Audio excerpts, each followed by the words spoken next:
So, how are you doing, Robert? I'm a little nervous.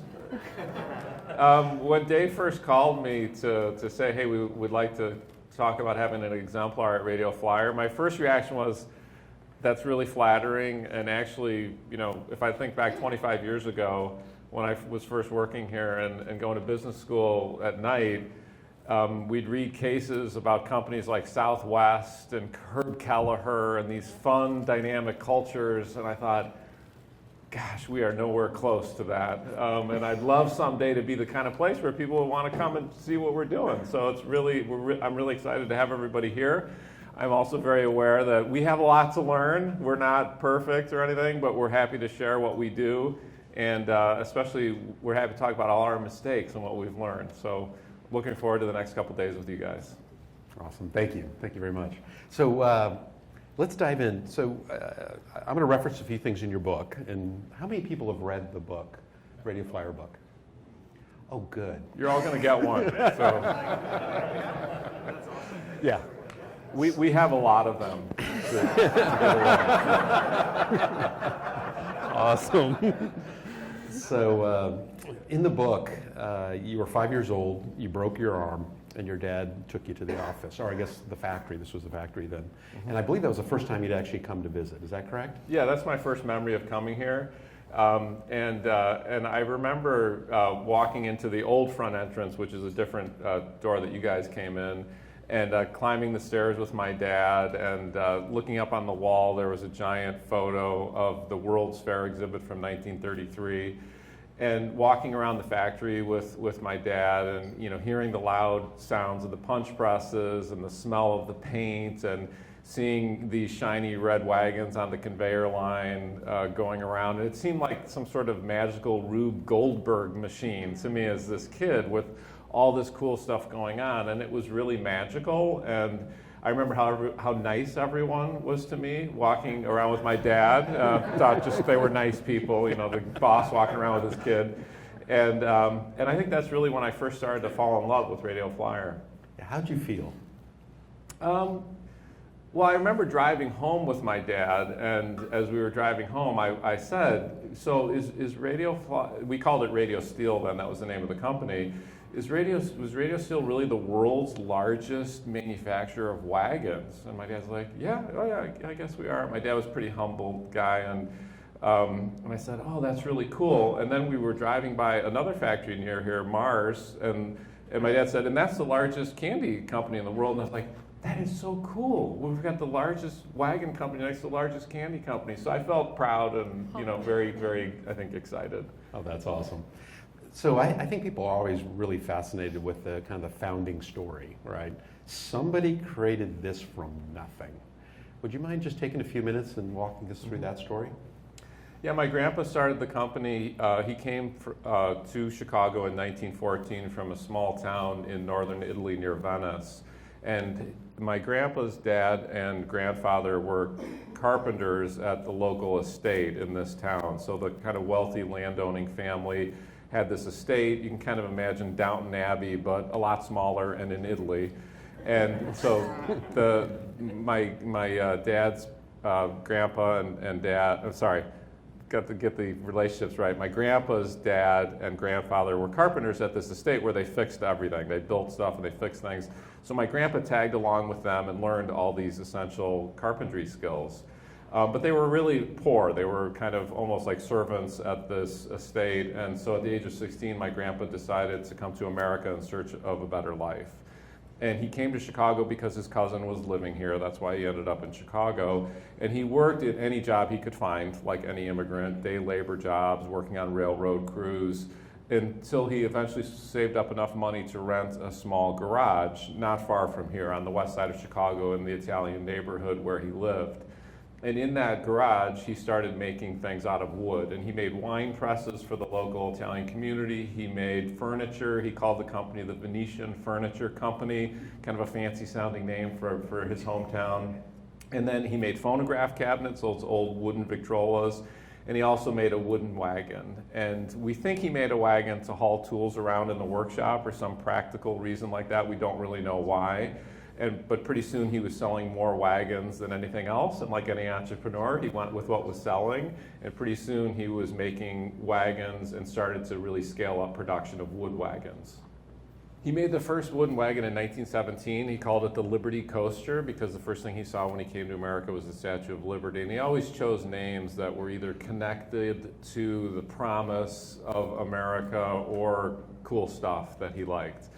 And then in the late 20s, he was introduced to the metal stamping technology pioneered by the auto industry when he was visiting a supplier. And he saw these punch presses stamping things out of steel, and he thought, oh my gosh, that's how I can make my wagons. I can mass produce them. I can move from wood to steel. And that was really the birth of the iconic Little Red Wagon. And by making them more affordable and bringing the price down, it earned him the nickname Little Ford, because he did for wagons what Ford did for cars. And it was also the birth of the name Radio Flyer. And everyone always says, why is the name Radio Flyer? And it's because the radio and the airplane were the two coolest high-tech inventions of the day. And he just put them on the wagon because they sounded great. So I like to joke, if he were naming the wagon today, it'd probably be something like Quantum AI Dronester or something like that. But we're not changing the name. So that's awesome. So what are one of the two most important values you feel you learned from your grandfather? And you met him, right? He died in 1990 when I was 20 years old. Oh. He was just a wonderful guy, like so many people who start things. He had a unique blend of talents and characteristics, and I think two of them that you said his name too, right? Two, yeah. Great.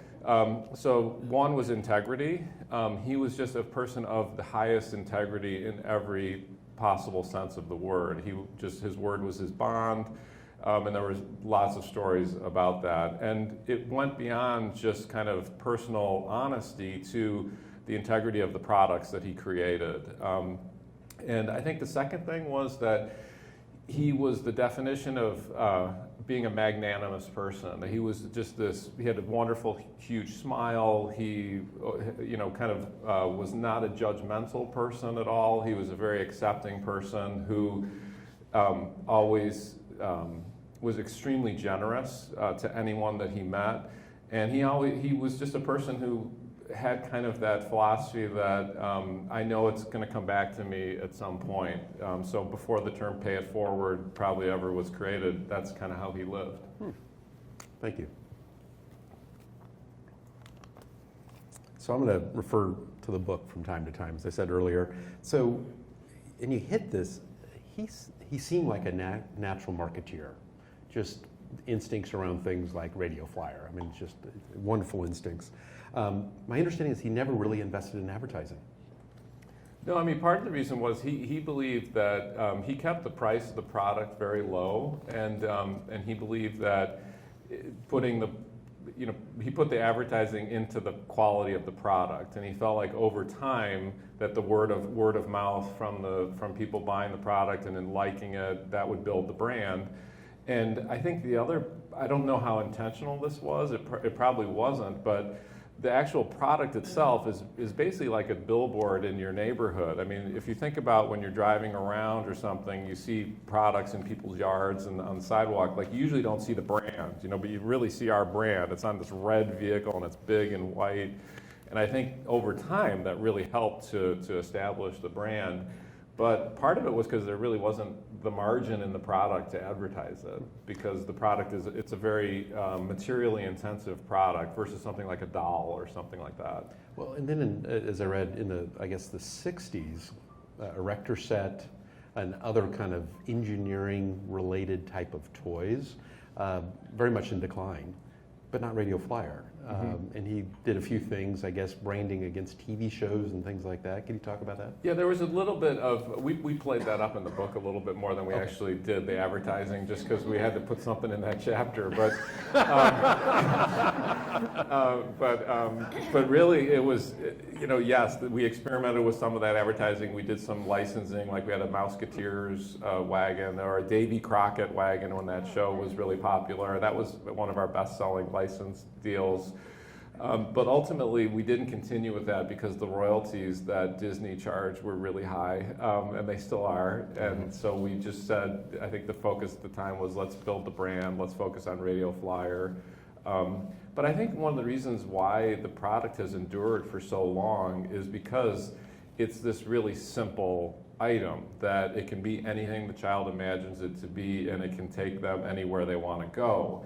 And it starts as a toy in many cases, but then it ends up as a tool. You know, I hear so many stories about, you know, I've gotten rid of all my kids' stuff, we've sold them at garage sales, but I still have that wagon in the garage. And part of it, I think, is the emotional attachment that parents remember because they're interacting with the product with the kids, which you don't with many toys. Many toys the kids just play with on their own, but with the wagon, it's often the parent pulling the kid, so they remember those trips to the park, they remember the first time they went to the zoo, they have the photos in their photo album. So there's this huge emotional component with the brand that I think has really made us stick around for as long as we have. That's awesome. So another thing that came out in the book was your grandfather really understood his customer, and he understood the importance of focus. And you touched on this, but let me read something that was in the book. While most other surviving companies tried to diversify their product lines to offer cheaper and less well-made options, Antonio focused on creating just one product, his high-quality Radio Flyer wagon. More than cutting down on costs, this decision allowed the company to sell the wagon at lower prices than anyone else. So that's a lot of focus. And most entrepreneurs are very creative, they have lots of ideas, and there's just wanting to do a lot. What do you attribute that focus to, his ability to just keep that focus? Well, I think it was his life goals, really. He did not want to become as big as he possibly could become. He didn't want to have tons of different businesses. I mean, he grew up really, really poor. And once he had established a standard of living for he and his family, I mean, they had a very nice life, but it was relatively modest. I mean, they had a nice house not far from here. They had a condo in Florida. They had a place in Wisconsin, and they went to Italy pretty much every summer to visit his family. So, and that was his life, and that's what he wanted. He didn't want to be working through the weekend. He didn't want to be, taking calls, I guess, at night. I mean, what was the opposite of checking your cell phone? He would leave the business for 2 months every year and not be in touch with it and have the team run it. And so that was part of the reason why he kept it simple, was in addition to being able to, and then by keeping the price really low, he prevented a lot of competition, which made his life simpler too. So I think it was all part of just his holistic view of his life that he wanted to have. Yeah, I'm going to stick with this for a little bit longer because the more I understand about him, the more remarkable he really is as a human being. And then we will come to you soon. So here's another quote in the book. Antonio was always interested in the most modern ways of doing things, whether by using new materials, adopting the best practices for production used by factories in different industries, or constantly rethinking his designs to make them more durable, simple, or sleeker. This is a cabinet maker. Mm-hmm. Yeah, I mean, he was a product guy. He was all about the product, and that really permeated every aspect of his life. I think one of the things that's kind of ironic about our company is that Radio Flyer is now this incredibly nostalgic brand. And my grandpa was probably the least nostalgic person you'd ever want to meet. Like, he built a couple houses, and they were always the most modern design. His last house was a mid-century modern house built in 1959 that you wouldn't think, this guy who started Radio Flyer would be in. Whatever the latest appliance was, that was everything that he was about. So I think that's kind of an ironic twist on he ended up creating one of the most nostalgic brands. Amazing. So another point about your grandfather, he was what we'd call people first, even in the toughest of times. And that's a little bit of a lengthy quote, but I think it's important to hear. Not only was the factory large, but also housed some of the best working conditions and pay for manufacturing labor at the time. Just as he had not raised prices for consumers during the economic downturn, Antonio vowed to maintain high salaries for his employees with an astounding 0 pay cuts during the Depression. And then later in the 50s, this is, of course, the first is around the Depression. Despite all the changes in the country since the company's start, Antonio continued to prioritize incentives that made working at radio steel feel like being part of a big family. By the mid-1950s, it had become common for employers to offer basic employee insurance and pension plans, but radio still went well beyond that. Employees enjoyed an array of unusual benefits: midday movies, personalized birthday cards from Antonio, Friday night dances, big parties, company picnics, and of course a state-of-the-art cafeteria with an Italian chef were just a few of the benefits that were offered.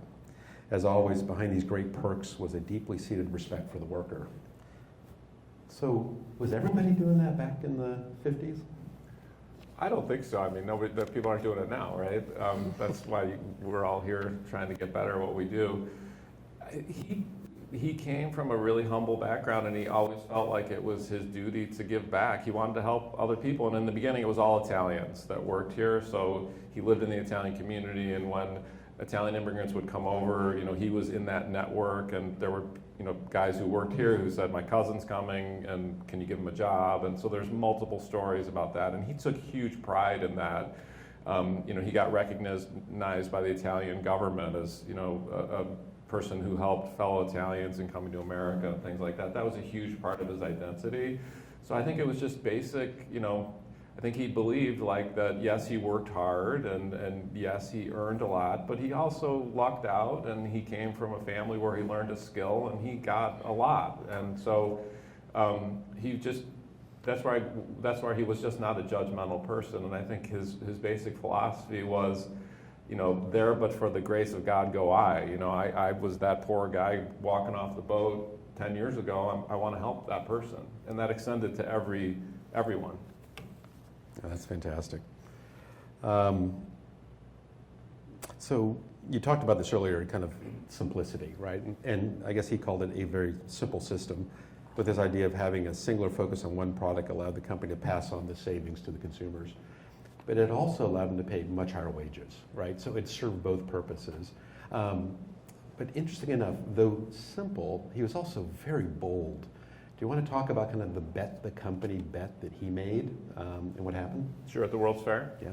Yeah, so when the World's Fair was coming to Chicago in 1933, at that point my grandpa was making the steel wagons. He had invented the iconic radio flyer, and he thought this would be an incredible once-in-a-lifetime opportunity when all these millions of people in the eyes of the world would be on Chicago for this World's Fair. And so he's like, I want to do something at the World's Fair. The challenge was that it was the Depression, and actually at this point he had a lot to lose. He had a company. He at that point was married to my grandma, and my dad and his twin sister were 3 years old. So it wasn't this poor immigrant kid who had nothing to lose anymore. So he decided to build this gigantic exhibit that I referenced before, this 50-foot tall boy riding a radio flyer wagon at the Enchanted Island, which was the kids' part of the World's Fair. But in order to do that, he had to take out a bank loan of about $30,000, which was a lot of money then. And my grandma later told me it was the only time she ever saw him really stressed out, because he didn't get real stressed about work. And he was laying in bed at night thinking, oh my gosh, now I owe money to the bank. But he built this exhibit. It was this very stylized Art Deco exhibit to go along with the fair. And underneath this giant wagon, he built this little shop that manufactured miniature wagons and sold them for 25 cents. And all those wagons said Radio Flyer on them. So it was really kind of the birth of the brand. And they sold thousands of these wagons throughout the 2 years that the fair was going. And it was this brilliant move where he not only spread the brand through this souvenir, but he also earned enough money from the sale of those miniature wagons to pay off the bank loan. So it was kind of this perfect story with a bow on top. And that was a huge milestone for the business. So kind of reflecting on all of that, this exceptional founder, are there any of his core values in which you've had to kind of remove from the company at this stage, or any that you've had to add that were missing? Well, I think modify maybe more than remove. I mean, the factory, that you heard described, the flip side of that was paternalism, and I think over time that it became a culture of entitlement, which I'll talk about more probably tomorrow or when I talk about the operations stuff. So we had to modify some of those things, but I think most of all, the integrity just is here, and the passion for product, the passion for design. I mean, he was really passionate about beautiful design. He had a great eye for design, being a craftsman, and I think because of his Italian background probably helped too. And so those are things I think that we really live today. I mean, if you think about most toys, you wouldn't say they're probably beautiful design. They might be fun, they might be playful, but a lot of times they're maybe kind of a fad-driven item or a fashion-driven item, which is fine. But we've never been that. We've always been, we want to create products for kids and families that are really, really durable, really high quality, and really beautiful looking. So I think those are some of the things that have permeated and are kind of part of our DNA. That's great. So I'm going to shift my focus a little more on you now. So talk about coming to the company as a full-time employee, and what was the dynamic? What was going on? And then what did you have to work on? Mm-hmm. Well, I worked here summers growing up, like so many people in family businesses, so I had a pretty good knowledge of the company and what we did. But when my first day on the job was July of 1992, and I joined the sales department at the time. And when I started, the first day I was at work, at the end of the day, my dad, who was the CEO at the time, said, "Hey, Robert, come here. I want you to meet Jerry. He's here from the bank, and he's here to help us." And I later learned that Jerry was basically a workout guy from the bank. And Jerry brought me into a room and started yelling at me, saying, "You have no cash. Do you understand? You guys have no cash." And he was getting redder and redder in the face. And he was basically there just trying to... First day on the job. Yeah, first day on the welcome. job. Yeah. Welcome. Yeah. And I was like, well, how much cash are we supposed to have? And Jerry laughed, like you guys laughed, like, wow, this kid is clueless. And he's like, you guys are really in trouble. And so our sales were about 20 million. We weren't making money, and we had quite a bit of debt. And so the company, I knew the company was struggling. It wasn't a complete surprise to me, but it really shocked me and scared me. And then, at the time, I then talked to my dad and said, "What's going on? Jerry's like freaking out. He's like, we're going to go out of business." And my dad's like, "Oh, don't worry. It's okay. It'll be okay." And I was like, "Really? How's it going to be okay?" He's like, "Oh, we'll figure it out." And he was so low-key about it, so I was like, wow, this is a big disconnect. And so over the next few weeks, I realized that we really were in a lot of trouble, and we had to figure it out. And then 6 months later, we really got kicked in the gut because competitors came out with plastic wagons. And it was this kind of classic shift in the market where consumer preferences had changed, competitors came out with a better product, and we had completely missed it because we were an inwardly focused manufacturer. And that had worked great for 70 years. That's a long run to be doing it that well, doing that thing, but things had changed and we were out of touch. So we had to really, it was a huge learning curve. It was a very steep learning curve, and then we had to really scramble around and figure out how do we stay relevant. So you're hired into sales. Jerry informs you that day your guys are on the brink of going out of business. And so I guess you decided not to be a sales guy and work on the more core problem? No, I went trying to sell like crazy. I mean, I was like, we got to feed the beast here, we got to. So I was, yeah. I mean, I didn't, I was 23 years old. I was working for a seasoned VP of sales who had been with the company for a long time. So I was traveling to customers. I was meeting with them, and it didn't happen all at once. Like these plastic wagons came out, we saw them, we were worried, but it took a year or so for it to take away sales from our core line, and we started scrambling around figuring out how to make plastic wagons. But yeah, I was grasping at anything that would sell. And I specifically remember one story. One time I was trying to find ideas anywhere, and so I would ask our customer service team, who was one person at the time, Sandy, who'd been here for about 25 years. She was a wonderful customer service person.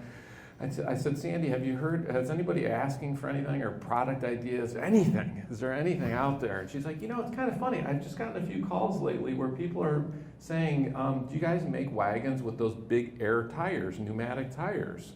It's like, That's interesting. So we got a tire supplier to send us an air tire, and we put it on one of our existing big wood wagons. And I was like, wow, that looks great. When you pull it, it pulls easier. It's like a bike tire. So I got really, really excited about this product. I'm like, here's something we can sell fast. You know, we don't have to design a plastic wagon from scratch and everything. So I went to Toys R Us, our biggest customer at the time. Remember Toys R Us? And we were meeting with our buyer, Bobby, and I was starting to pitch the product, just like I kind of described it to you, when all of a sudden, Bobby's boss, the most important buyer probably in the world at the time, the VP, Divisional Merchandise Manager, Mr. Marty Fogelman, barged into the room and said to Bobby, "What's this? What's going on?" And Bobby said, "Well, Radio Flyer's here and they're showing us this new wagon."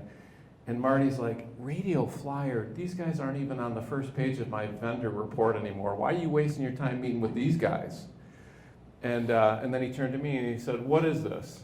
And he said, "How much is the wagon?" And I knew at that point, don't lead with price. Lead with features and benefits. So I started trying to sell the wagon. He was like, I get it, big tires, yada, yada. How much is the wagon?"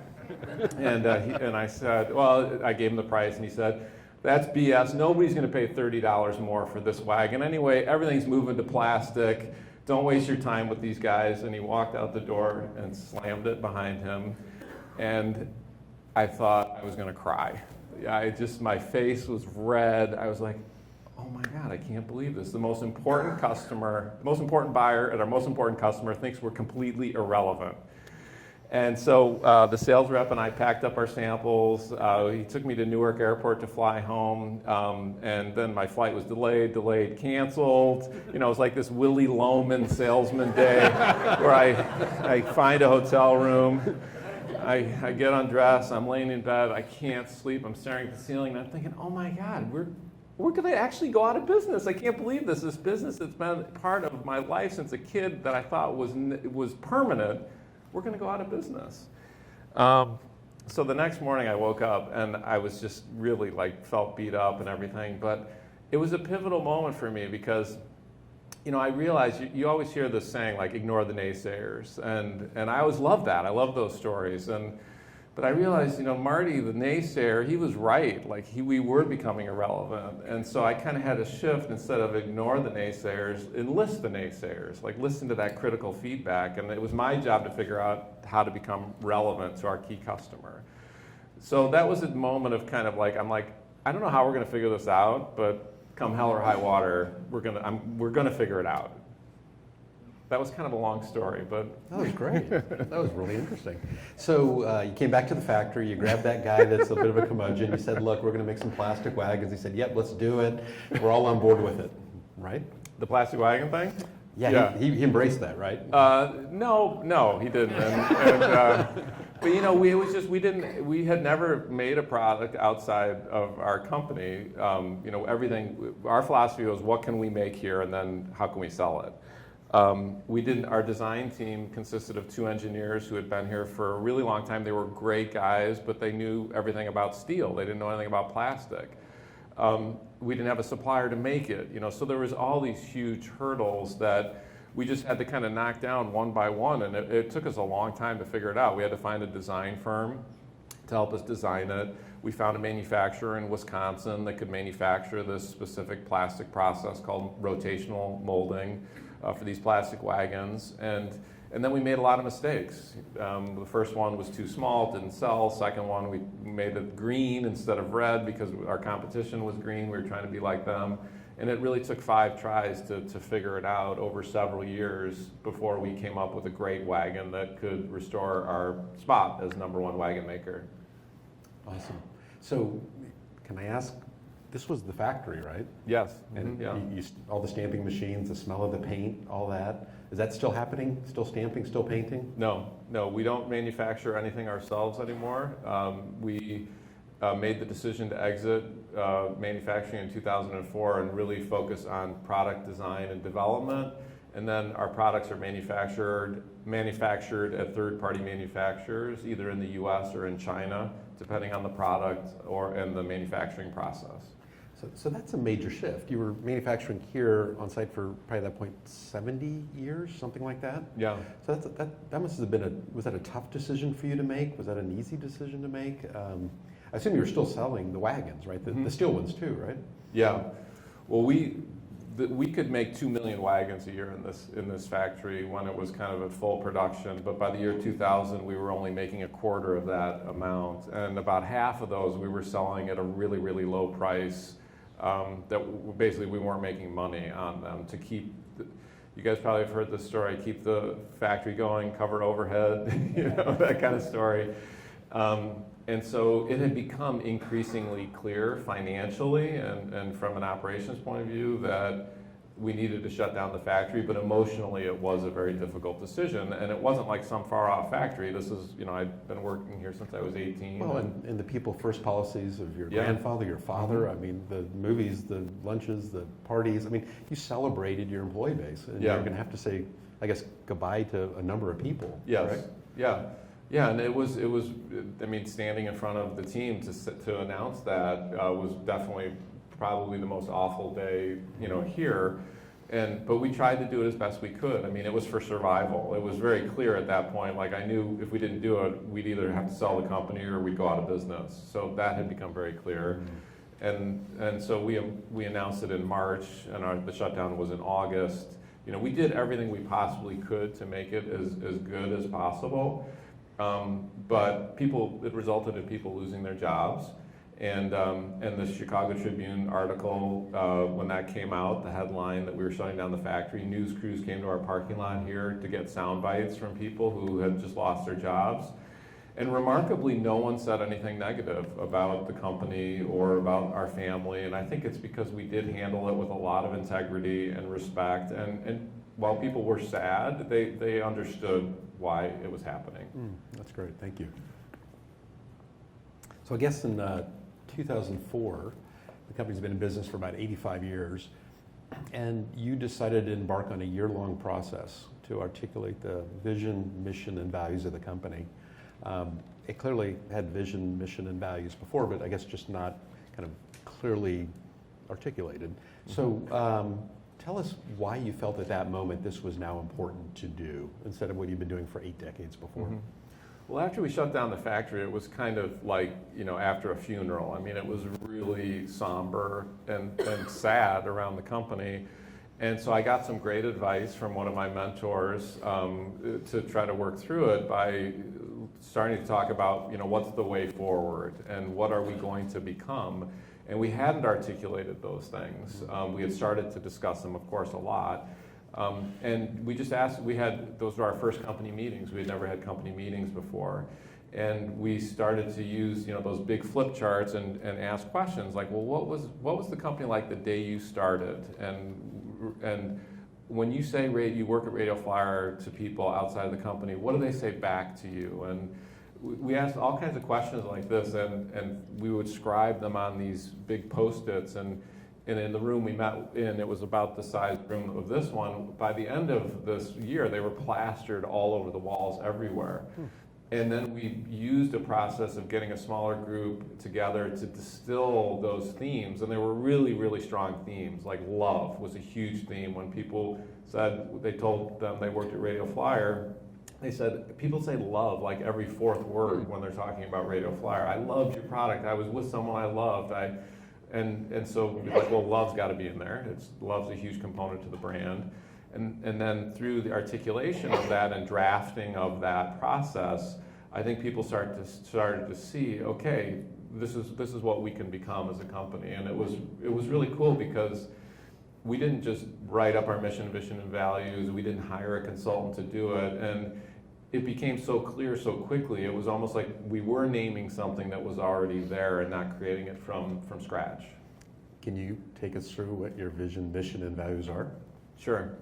Our vision is to be the world's most loved children's brand. That's the love part.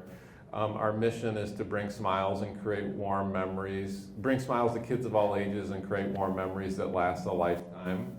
And then we have some actions under that, which Amy's probably going to go into a little bit more when she talks about people first. And then our values we call the Little Red Rule, which is kind of our spin on the Golden Rule. And that's every time we touch people's lives, they'll feel great about Radio Flyer. Thank you. That's great. So how do you think about growth? Do you have an annual growth target, revenues, profits, some other metric? And why is growth important to you? Yeah, we talk about growth a lot, and it is very important to me because I think basically if you're not growing, you're dying. And it's a lot more fun when you're growing, and you can pay for all the cool stuff you want to do, like great new products and cool people stuff.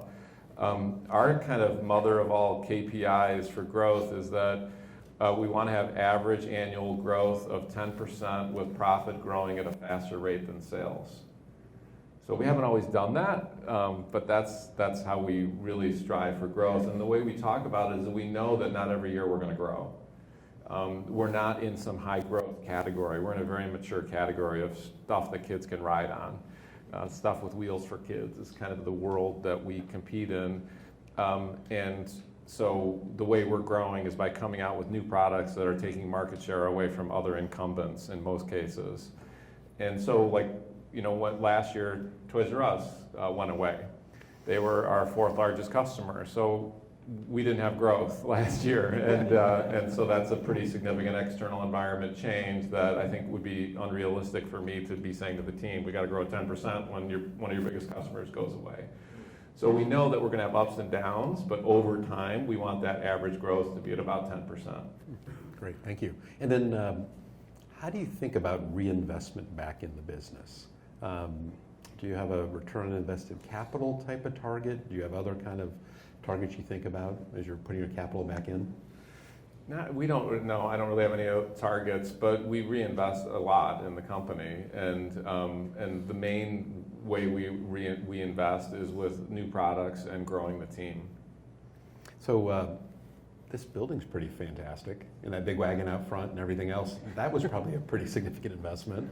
Yeah. And probably didn't make the wagons cheaper. Probably didn't make the wagons faster. My dad kept asking me, "Why are you spending all of this money on this old factory building?" He kept asking me that. So why? Why not? I mean, it's like, because I want to create something great. I want to have a workplace that people, when they walk into it, they're like, wow, this is an awesome place to work. We definitely wanted to create some significant physical things here that we needed, like the prototype shop where we can accelerate our product development process, which you guys will see on the tour. And invest in equipment like that. But I mean, we want to attract awesome talent that can create awesome products that can fuel our growth. Well, I'd say for people where it's the first impression of coming around the corner and seeing the wagon and seeing the doors opening, that's awesome. Just brings a smile to your face. So that's if the you goal. care about first impressions, you do a very good job. Thanks. So I also understand you have you make a significant investment in your internship program, and that's expensive, right? Usually you're bringing people in, they have very little work experience. You got to try to make it so not only do they have a good experience, but a productive experience. And so why do you make such a big investment in your internship program? It's one of the things that I wish we had done a long time ago. When people ask me what would you do differently, I would say start interns right away is what I wish, because now 25% of our employees were interns. And it's just such an amazing way of getting talent, because you pretty much know it's going to work once you hire an intern. That's been our experience. And our largest team is product development, and they're all mechanical engineers or industrial designers. So the internship approach really works well with those type of people. So yeah, I mean, we have about 80 full-time people here in our Chicago office. We're pretty small. And we'll have 15 to 20 interns during the summer. So it's not a huge group of interns, but it's a really high percentage of the team.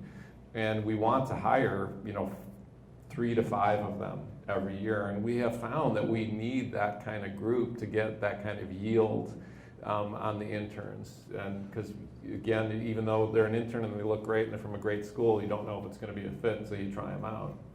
That's great. I'm sure we'll talk more about that tomorrow, too. Mm-hmm.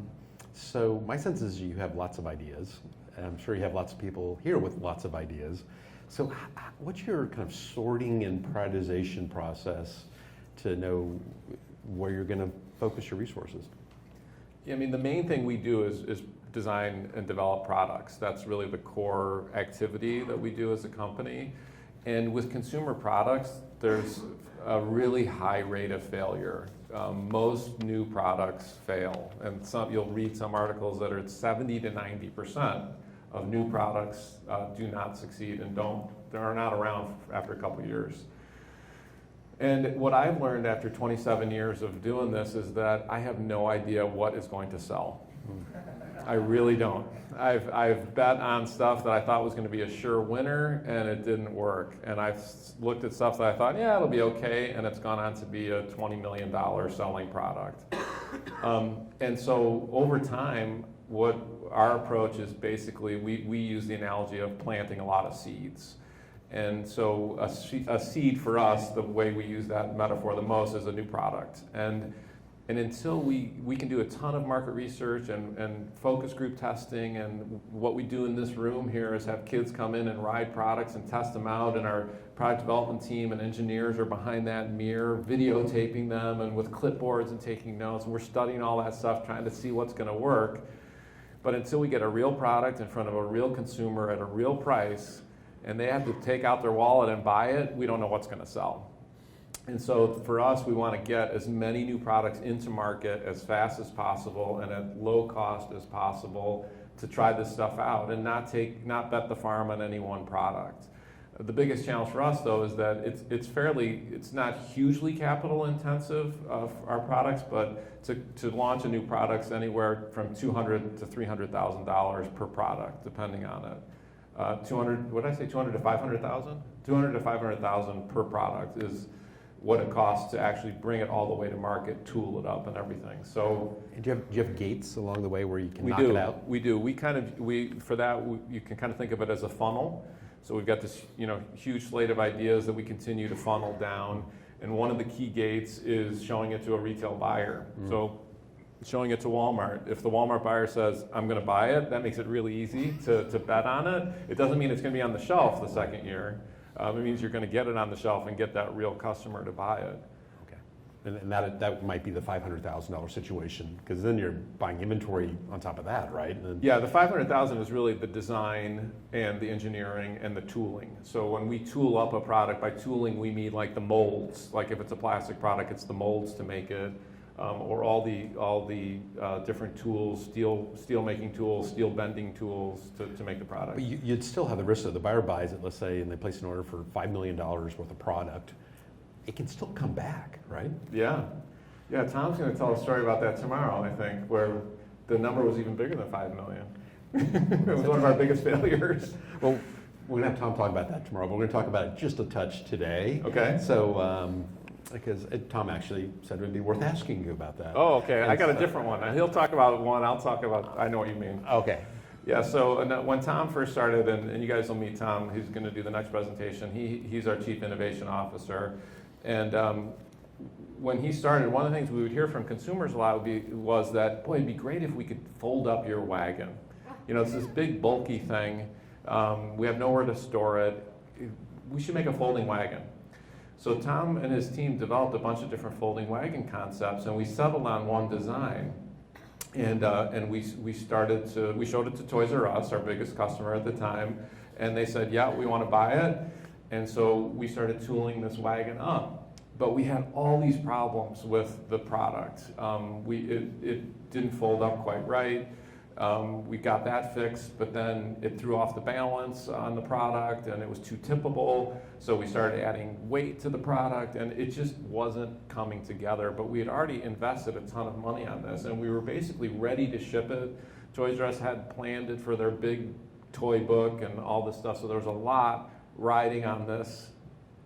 I use that riding on pun sometimes. A lot riding on this, and at the last minute, Tom and I were evaluating the product, and I'm like, we just can't ship this thing. Like, he's like, I know, it's just not meeting. It's not meeting what we thought it was going to become. But it was really hard to pull the plug at that point because we had invested so much in it. And I think Tom was like, at that point, his philosophy was like, failure's not an option. Like Apollo 13 movie, like failure's not an option. And so I think he wasn't sure when he came back to work the next day if I was going to say, Tom, that's it, you're done. But my response to Tom was that we're going to try this stuff, and it's not easy, this consumer product development. It's a very, very tricky process because ultimately we're selling to people, and people are highly irrational. And so you don't know what exactly is going to work, and we have to try a lot of stuff, and it was a good effort. And I think that was, I know we've talked about this a lot through the years, that was early on, where I think it kind of sealed our bond of, we're going to experiment a lot, it's okay to fail as long as we learn from it, we don't bet the farm on it. And so there's kind of it's interesting, it sounds like by creating safety around this, then it really allows for creativity, right? And trying different things versus this I guess less risk-averse approach. Yeah, I think there's acceptable failure and unacceptable failure. An acceptable failure is when we've tried really hard, we've been really rigorous, we've been disciplined, and then it doesn't work, that's okay. And then we have to mine those failures for learning. But if we were lazy, or we didn't seek out enough feedback, or we didn't meet the timeline, or the quality wasn't right, that's unacceptable failure. So I think it's important to make that distinction. That's great. So I'm going to go in a little bit different direction now. So there's beautiful neighborhoods all over Chicago. You can live anywhere you want to live. You have the resources to do that.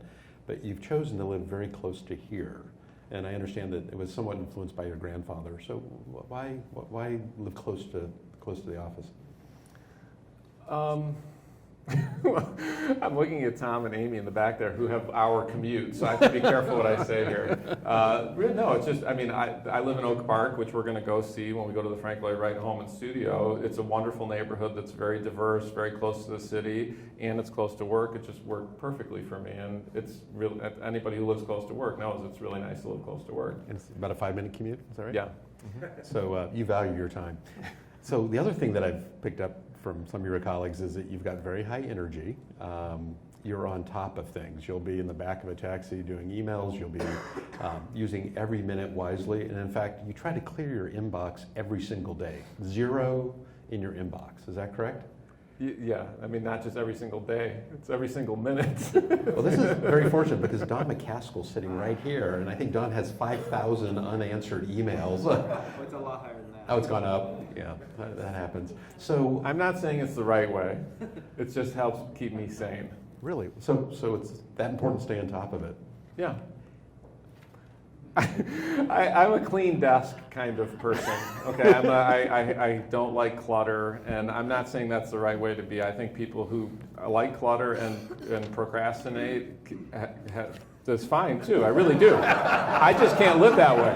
I really do. I used to judge them. I used to think, oh, procrastinators, they're lazy and everything. But a lot of times they're more creative. I think sometimes wanting to have everything cleaned up and not have loose ends can rule out alternatives. It can maybe shortcut the creative process. So I'm not just saying that to try to look like I'm an open-minded person, and I don't think it's necessarily the best way. I remember one time I had an internship in Washington one time when I was in college, and we'd go into all these offices, the congressmen and stuff, and it looks like a photo studio. There's nothing there, and then we went in one, and this desk was piled with papers. There was stuff everywhere, and there was a little plaque on the desk that said, "If a cluttered desk is the sign of a cluttered mind, what is an empty desk the sign of?" I thought, that always stuck with me. And I got an empty desk, so I don't know.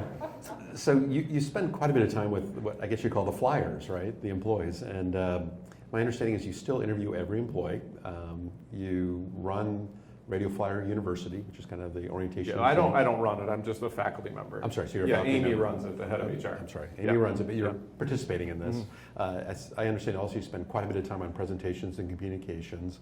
So why is that? You have a good-sized company now. You've got plenty of senior folks. Why is it important for you to still interview every employee, to be a faculty member of the university? Well, for the interviewing every employee, I'm the last interview always, and it's just, I think the most important reason that I keep doing that, and I've questioned whether or not I should do that because I don't want to undermine the team's decision making, which I think can be a cause of if the CEO continued to interview everyone. The reason I do it is that it's, I think, more discipline for the team, and it's really like do you want to serve this person up to meet Robert or not? It's a good, it's a kind of a good question. Like, am I really excited for Robert to meet this person, or I'm kind of like, oh God, is Robert going to find something that I didn't find? Or so I think that's one of the main reasons I do it. And the second reason is really it's more of a welcome at that point, because I almost never say no at that interview. I mean, it's got to be something really bad, and something has had to have gone wrong further down the process. So it's kind of a welcome for the candidate, and they, I think, really like it. A lot of people have said, wow, I've never met the CEO before. And I'm like, well, it's not that big a deal, really, you know. But, and then, what was the second question? Well, and I guess just on that, I was going to say, that probably helps in the closing process too, right? Just knowing they met with the CEO. I hope so. Yeah, I think it does. I think it does. Did you meet the CEO of the other company? Yeah. No, yeah. That you hit it. Yeah, I do sell a little bit in there. Okay, that's great. And then it was just about the time commitment to the training also. Oh, yeah. Yeah, I mean, I really only do a couple of the Wagon U classes, and the main one is really a welcome class where I kind of bring them up to speed on the history of the company, and I talk a lot about product failures and things that we just talked about. So I think that's important to kind of and talk about the values and my expectations of people. So I think it's a nice way to welcome people into the company. Great. And then I'm going to come back to this just briefly because I'm curious. Yeah, 15 interns come in every summer, and you end up offering or hiring 2 or 3. What are you seeing in the 2 or 3 that you're not seeing in the other 12 or 13? I mean, commitment and talent, really, I think would be the 2 main things. The ones that really are putting in the extra effort, specifically in product development, a lot of times it'll be technical skills. If they're a designer, how good are they at drawing and sketching and coming up with ideas? So nothing beats seeing them in action, right? Versus reading a resume or having a couple interviews. So it gives you a chance to have a practice run. Yeah, definitely. So your wife is not directly involved in the business. Your 4 kids are not yet directly involved in the business. They may be entering, I'm not sure. But have you ever gotten any sound advice from either your wife or your kids on you? Yeah, I've gotten a lot of good advice from my wife. So my wife's name is Muriel, and we met after college. We both did a volunteer program here in Chicago, and I met her in a convent because we were all 15 of us volunteers were living in a convent on the south side of Chicago. So I love telling people I met my wife in a convent, especially my parents when I told them they really liked that idea. But they said, well, was she a nun? I'm like, no, she wasn't a nun. It was okay. So we became friends before we started dating, and so I think she's my best friend, and she's a huge support. She's a great sounding board, and she has a lot of wisdom, so I do lean on her a lot for that. Could you share one story of piece of wisdom? Advice? Oh, there's so much. I don't have a specific story, I'm sorry, but I think it's more when I'm struggling to find clarity, usually she helps me trust my gut. And she'll usually just listen, usually that's just what people need when they're going through something that they're trying to find clarity on, and she encourages me just to trust your gut. That's great, thanks. So private ownership is very important. How does private ownership here at Radio Flyer give you or really enhance your competitive advantage in the market? Mm-hmm. There's a great Harvard Business Review article that maybe a lot of you have seen that talks about, the title is Why the 21st Century Belongs to Family Businesses, and I'd be happy to share that with the group if you haven't seen it. And it talks about some of the unique competitive advantages of a private company, and you guys, I'm preaching to the choir on this stuff, I'm sure, but being able to take the long view, having owners working in the business instead of being this separate kind of shareholding group of like a public company, the association of the ownership with the brand, whatever the brand or the company is, and just the all that goes along with that, wanting to be a good citizen and treat people well, and when you kind of view it as it's my name on the door, whether it's not, it's actually your name. So I think it allows us to not be distracted, I think, in many cases. When I look at companies, and I follow and benchmark the public toy companies in our category, like Hasbro and Mattel, even though they're much larger than us, and the amount of time and effort they have to spend managing all those external stakeholders and analysts and everything. Like I don't think I could ever even do that. It's at this point in my career. That's great. So we're going to wrap up in just a minute, but I had the pleasure of coming to Robert and Radio Flyer's 100th anniversary. I felt honored to be invited, so I came and he had a party. It was in here. He had a tent, I think, out that direction. It was very playful. It was very fun. But what I took away from that was amazing is he had people from all over the world here. He had suppliers, he had distribution partners, he had customers, he had friends, he had old colleagues. And there was just so much gratitude, first expressed by Robert to everybody that was there and really thanking them for being his partners and very long-term trusted partners. But boy, in the little small conversations I was having, just the number of people saying how positively Rate of Flyer had impacted their companies and their lives and their families. And so it's just really an honor to be here. And I think, you know, you're 102 years, but what I see, I think your next 100 years will even be richer. So thank you Sounds so good much. to me. So last question, and then we'll wrap up with this. Is there any thoughts that come to mind, pieces of wisdom, word of advice that you'd like to close with to your esteemed group of peers here? I don't know if it's words of wisdom, but one of the things that has kind of sustained me is just my core belief that, and it almost sounds cliched, I know, but I've always believed that with creativity and commitment, anything is possible. And I really believe that, and I really believe those are the two key ingredients. And I think usually when we fall short, it's because we either weren't committed enough or we weren't creative enough. And so that's something, and I share that with the team a lot. That's a can-do attitude. Well, thank you very much. This Okay, was wonderful. thank you.